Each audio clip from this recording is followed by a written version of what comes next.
दोस्तों, सनातन धर्म में कभी भी ये नहीं सिखाया जाता कि आप दूसरे धर्म समुदाय को भड़काओ। कभी भी ये नहीं सिखाया जाता कि मारकाट की बात करो। कभी भी ये नहीं सिखाया जाता कि जान लेने पर उतारू हो जाओ। और कभी भी ये नहीं सिखाया जाता कि दूसरे धर्म पर उंगली उठाओ या उनको नीचा दिखाओ। तो आखिर वो धर्म के ठेकेदार कौन हैं जो देश को सिर्फ और सिर्फ बांटने का काम कर रहे हैं? दोस्तों, हेट स्पीच को लेकर देश की सर्वोच्च अदालत यानी सुप्रीम कोर्ट कई बार आगाह कर चुकी है कि यह खतरनाक है और देश के लिए सही नहीं हो सकता है। मगर फिर भी देश में हेट स्पीच का दौर थमने का नाम नहीं ले रहा। और आपको जानकर हैरानी होगी कि इस बार जो हेट स्पीच दी गई है देश की राजधानी दिल्ली में दी गई है। किसने दी है, क्या कहा है, सब कुछ इस खबर में हम आपको बताएंगे। नमस्कार, मेरा नाम है जयंती झा और आप देख रहे हैं देश नीति।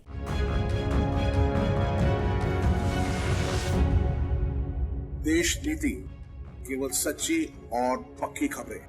प्रधानमंत्री मोदी, गृह मंत्री अमित शाह जी, मोदी सरकार में बड़े बड़े मंत्रीगण के घर, यहां तक कि सुप्रीम कोर्ट भी देश की राजधानी दिल्ली में ही है।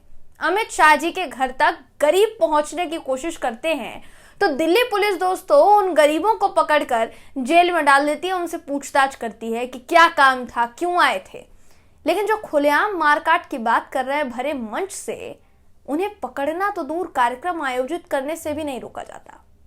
नई दिल्ली में 14 अक्टूबर को विश्व हिंदू परिषद की तरफ से शौर्य जागरण यात्रा के समापन के मौके पर द्वारका के सेक्टर 10 के रामलीला मैदान में एक विशाल सभा का आयोजन किया गया। इसका उद्देश्य राम मंदिर जन्मभूमि आंदोलन में सहयोग और बलिदान देने वाले राम भक्तों को धन्यवाद देना था और उनके प्रति सम्मान भाव का प्रकट जो है वो करना था। लेकिन इन लोगों के मुताबिक राम भक्तों को धन्यवाद देने का मतलब है मुस्लिमों को मारने काटने की बात कहना।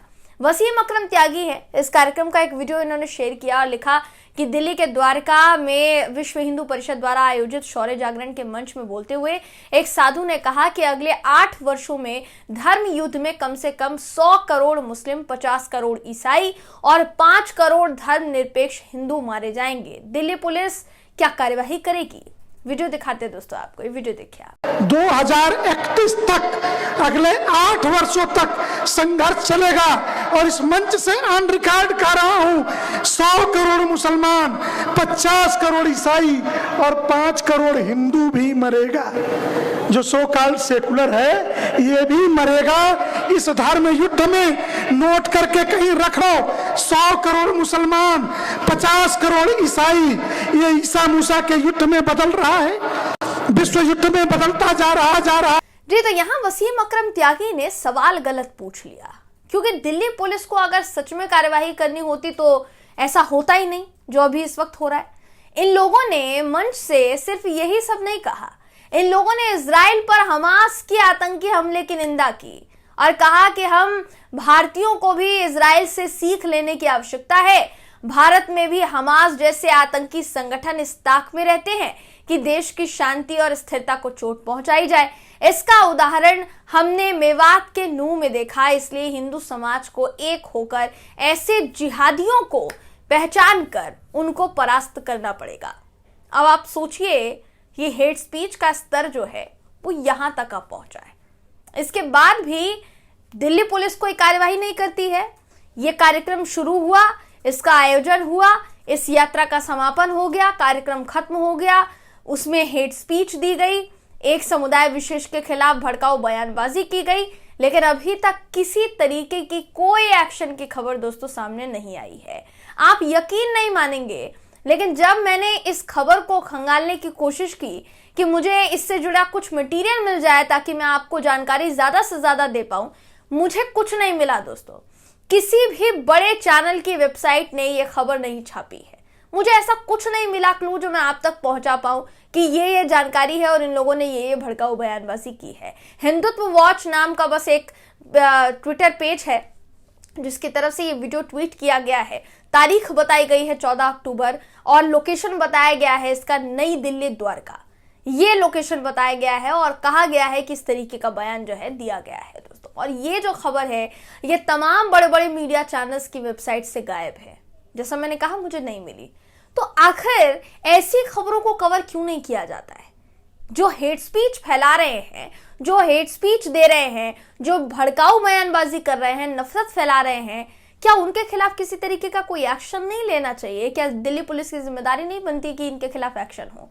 और क्या इनको जेल में नहीं डाला जाना चाहिए जो खुलेआम मंच से खड़े होकर एक समुदाय विशेष के नागरिकों को मुल्ले मुल्ले कह रहे हैं और पता नहीं क्या क्या उनके नाम का जो है इन लोगों ने सरेआम मजाक उड़ाया है। बहुत सी ऐसी चीजें दोस्तों जो आपको असहज कर सकती है, अनकंफर्टेबल कर सकती है, ऐसी ऐसी चीजें इन लोगों ने बोली है मंच से खड़े होकर। इतने मुस्लिम मर जाएंगे, इतने जिहादी जो है वो मर जाएंगे, इनको मैं चेतावनी देता हूं, और बहुत सी ऐसी बातें जो इससे पहले भी कई ऐसी सभाओं में हो चुकी है। ये जो सभा है, बताया जा रहा है विश्व हिंदू परिषद ने ये सभा आयोजित की थी। तो ऐसे लोगों पर कार्यवाही कब होगी जो लगातार इस तरीके की चीजें कर रहे हैं, लगातार इस देश में जहर घोलने का काम कर रहे हैं दोस्तों? और इनके पीछे इनको संरक्षण कौन देता है? सबसे बड़ी बात है, अगर यही काम किसी और धर्म विशेष समुदाय ने झुंड में किया होता इसी तरीके से, तो अभी तक तो देशद्रोह की धाराएं लग गई होती, अभी तक तो जेल पहुंच गए होते और मीडिया चैनल्स की तो कतार लग गई होती, जिनके कैमरे पहुंच गए होते वहां पर कि भाई ये तो देशद्रोही हैं, इन्होंने तो देश के खिलाफ काम किया है, ये तो देश के खिलाफ बोलते हैं। आप समझ रहे हैं ना दोस्तों मैं किसकी तरफ इशारा कर रही हूं? तो जाहिर सी बात है ऐसे लोगों पर कार्रवाई नहीं होती, मगर दूसरे इस धर्म समुदाय के लोगों पर कार्रवाई हो सकती है। ऐसे लोगों को पकड़कर जेल में नहीं डाला जाता। दूसरे धर्म समुदाय के लोग गद्दार हो जाते हैं, उनको पाकिस्तान और अफगानिस्तान भेजने की बात कही जाती है, जो कि इस पूरे आयोजन में भी की गई है इन्हीं तथाकथित साधुओं द्वारा मंच से खड़े होकर। ये हैं हमारे धर्म के ठेकेदार। हम अपने धर्म का ठेकेदार इनको नहीं मानते, क्योंकि जैसा मैंने शुरुआत में कहा, कोई भी धर्म आपको ये नहीं सिखाता कि आप दूसरे धर्म का अपमान करें। कोई भी धर्म, और कोई भी धर्म आपको मारकाट की चीजें नहीं सिखाता। हर धर्म में आपको यही सिखाया जाता है कि आदर सद्भाव के साथ सबके साथ रहना है, और किसी तरीके से किसी की आलोचना इस तरह से किसी को नहीं परेशान करना कि उसके धर्म पर बनाए या उसके आस्था पर बनाए। लेकिन ये लोग लगातार यही करते हैं और इसी को ये लोग हिंदू धर्म बताते हैं। क्या आप वाकई में दोस्तों इसको सही मानते हैं? अपनी राय कमेंट करके जरूर बताइएगा। वीडियो अगर आपको पसंद आया हो तो वीडियो को लाइक कीजिए, शेयर कीजिए, चैनल को सब्सक्राइब करना बिल्कुल भी ना भूलें। फिर मुलाकात होगी आपसे अगली वीडियो में, तब तक के लिए नमस्कार।